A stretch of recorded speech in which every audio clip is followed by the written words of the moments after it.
दोस्तों, इस वीडियो में हम जानेंगे कि कैसे एक लड़का जो अपनी 12 साल की उम्र में गार्बेज बैग्स बेचा करता था, आज वो बिलियनेयर है 4.4 बिलियन डॉलर की नेटवर्थ के साथ। कैसे एक लड़के ने खराब प्रदर्शन करने वाली, खराब परफॉर्म करने वाली एक बास्केटबॉल फ्रेंचाइज को विनर बनाया, कैसे वो शार्क टैंक के इन्वेस्टर बने, कैसे उन्होंने एक छोटे से आइडिया को इतना बड़ा बनाया जिसको बाद में याहू ने 6 बिलियन डॉलर में खरीदा, वो भी 1999 में। तो आइए जानते हैं एक ऐसे ही इंस्पिरेशनल एंटरप्रेन्योर को जिसका नाम है मार्क क्यूबन। मार्क क्यूबन का जन्म पिट्सबर्ग पेंसिल्वेनिया में हुआ था। माउंट लेबन में वो पले बड़े थे। क्यूबन की फैमिली मिडिल क्लास की थी। ज्यादातर चीजों के लिए उन्हें खुद ही छोटे मोटे काम करने पड़ते थे।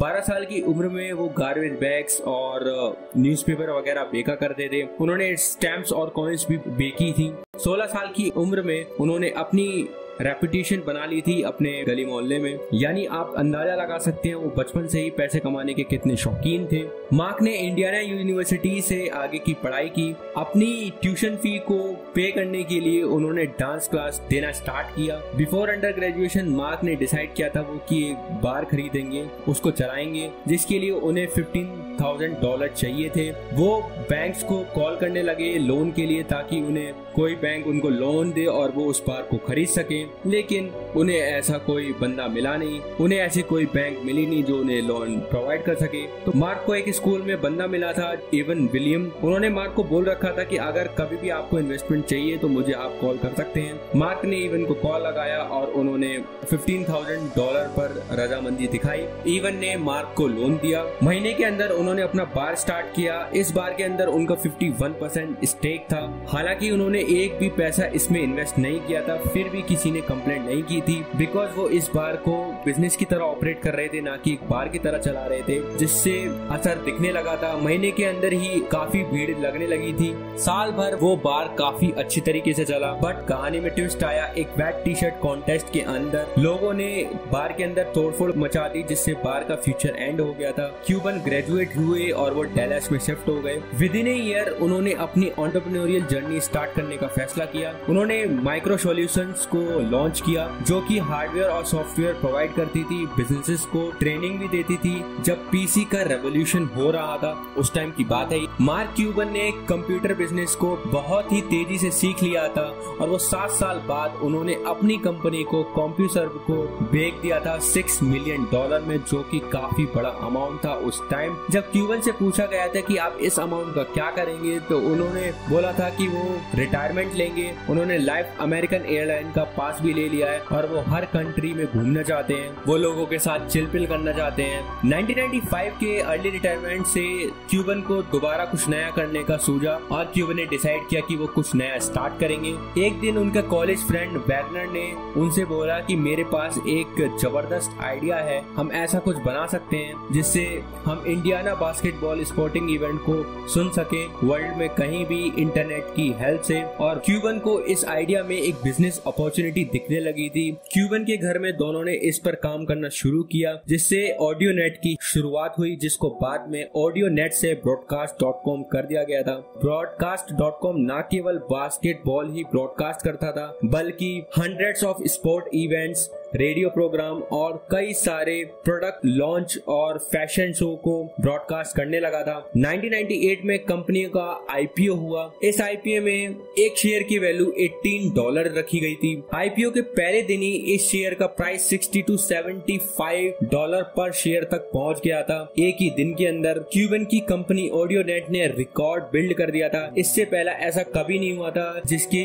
कंपनी की शेयर ओपनिंग के दिन इतना बड़ा उछाल आए। क्यूबन इसका क्रेडिट अपने लक को भी देते हैं। उन्होंने राइट टाइम पर अपना आईपीओ किया। जब कंपनी का प्राइस $200 पर शेयर पर सेटल हो गया था, तो क्यूबन ने broadcast.com को याहू को $6 बिलियन में बेच दिया था, जो कि काफी बड़ा अमाउंट था उस टाइम इंटरनेट भी बूम पर था, इसलिए उन्हें ये डील मिली थी। इस डील को भी वो अपने लक को क्रेडिट देते हैं कि उन्हें सही टाइम पे उनको डील मिली और उन्होंने इस डील को एक्सेप्ट करके बहुत ही अच्छा लाइफ का फैसला लिया।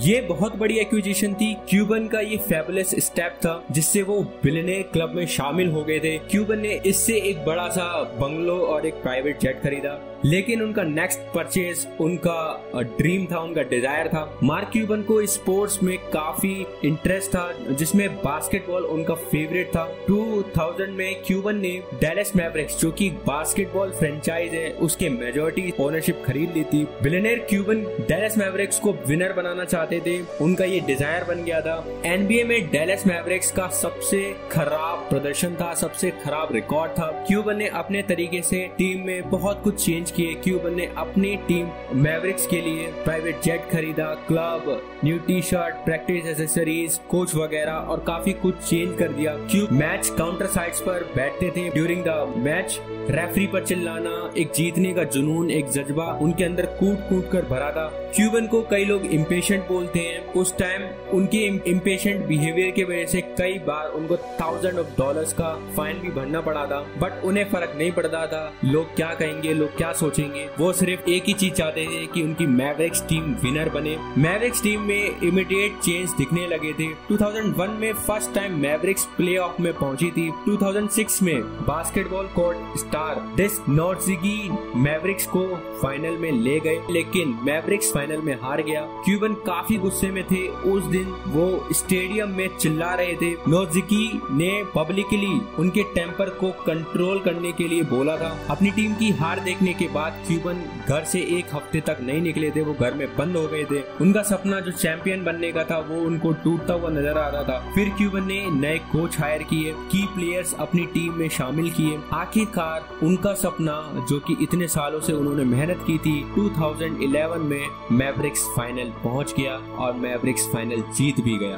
बट गजब की बात तो ये है कि इस बार क्यूबन अपनी टीम बेंच के पीछे बिल्कुल शांत बैठे थे। सब सोचने लगे कि जो बंदा इतना चिल्लाता था, जो बंदा इतना अग्रेसिव होके अपनी टीम को ऑर्डर्स देता था, अपनी टीम को जिताने के लिए चिल्लाता रहता था, एक अग्रेसिव मोड में रहता था, आज वो इतना शांत क्यों बैठा है। जब लोग उनसे बात करने लग गए तो उन्होंने बोला कि आज मुझसे नहीं, मेरी टीम से बात करो। इसका पूरा क्रेडिट मेरी टीम को जाता है। सरप्राइजिंगली पूरा स्टेडियम में audience thank you thank you thank you mark के नारे लगाने लगी थी। 2020 में मैवरिक्स की वैल्यू $2.4 बिलियन की थी। अब बात कर लेते हैं उनके टीवी एंड एंटरटेनमेंट जर्नी के बारे में। 2001 में क्यूबन ने first high definition television network HD net को लॉन्च किया था। HD नेट केबल और सैटेलाइट्स पर अवेलेबल था। क्यूबन का कहना था कि HD नेट व्यूअर्स को great entertainment with best picture quality के साथ प्रोवाइड कर रहा है और HD नेट वाकई में वही कर रहा था। पहले ही साल में HD नेट 350,000 घरों तक पहुंच गया था। 2003 में क्यूबन दोबारा टेड वैगनर से मिले। दोनों ने डिसाइड किया कि वो मूवी बिजनेस पर काम करेंगे। क्यूबन और वैगनर लैंडमार्क थिएटर को खरीदने लगे, जो कि नेशनल इंडिपेंडेंट थिएटर चेन थे। उन्होंने मैग्नोलिया पिक्चर्स को खरीद लिया था, जो कि थिएटर डिस्ट्रीब्यूशन कंपनी थी। उन दोनों ने एंटरटेनमेंट यूनिट भी बनाई थी और साथ ही कंपनी बिल्ड की, जो कि प्रोडक्शन, डिस्ट्रीब्यूशन और एग्जीबिशन सब करती थी, जिससे उन्होंने काफी सारी पिक्चर्स रिलीज की थिएटर्स में, टीवी पर। क्यूबन की मूवीज कुछ हिट्स रही, कुछ फ्लॉप रही। क्यूबन एंटरटेनमेंट से रिलेटेड हर जगह दिखने लगे थे। वो इवन किसी शो में डिस्को करते हुए नजर आते, तो किसी रियलिटी शो में जज बनते हुए या कोई कॉमेडी कैरेक्टर में नजर आते। उनका एक रियलिटी शो था बैन फैक्टर, वो उसमें भी नजर आए थे, जो कि एक सीजन के बाद बंद हो गया था। और बहुत ही पॉपुलर शो शार्क टैंक, जो कि ज्यादातर लोग देखते हैं, मैं भी पर्सनली उसको देखता हूँ। शार्क टैंक में वो एज ए इन्वेस्टर दिखे थे। 2011 में शार्क टैंक्स के थ्रू उन्होंने काफी सारे स्टार्टअप्स में इन्वेस्ट किया था। उस शो के अंदर शार्क टैंक में क्यूबन सेकंड रिचेस्ट पर्सन थे रिचर्ड ब्रैंसन के बाद। अभी हाल फिलहाल की बात करें तो मार्क क्यूबन ने अभी Indian crypto currency platform polygon में इन्वेस्ट किया था, जो कि एक फास्टर और चीपर इथीरियम ट्रांजैक्शन प्रोवाइड करवाता है। पॉलीगन टॉप 20 क्रिप्टो प्लेटफॉर्म के अंदर आता है वर्ल्ड वाइड के अंदर। आजकल मार्क क्यूबन NFT के लिए भी न्यूज में बने रहते हैं। वो काफी इंटरेस्ट दिखाते हैं NFTs में। NFT मतलब होता है नॉन फंजिबल टोकन। इस पे एक सेपरेट वीडियो आएगी, आप हमारे चैनल को सब्सक्राइब कर लें, आपको इसके ऊपर वीडियो मिल जाएगी। खबर ये भी आई थी कि वो डैलस मैवरिक्स के मैच की टिकट के लिए NFT को भी एक्सेप्ट कर सकते हैं। आप उनको फॉलो कर सकते हैं यूट्यूब और इंस्टाग्राम पर। आई होप काफी अच्छा लगा होगा आपको उनके बारे में जान के, काफी कुछ सीखा भी होगा आपने उनकी लाइफ के बारे में। वीडियो पसंद आई तो वीडियो को लाइक कर देना, कमेंट कर देना और चैनल को सब्सक्राइब कर देना।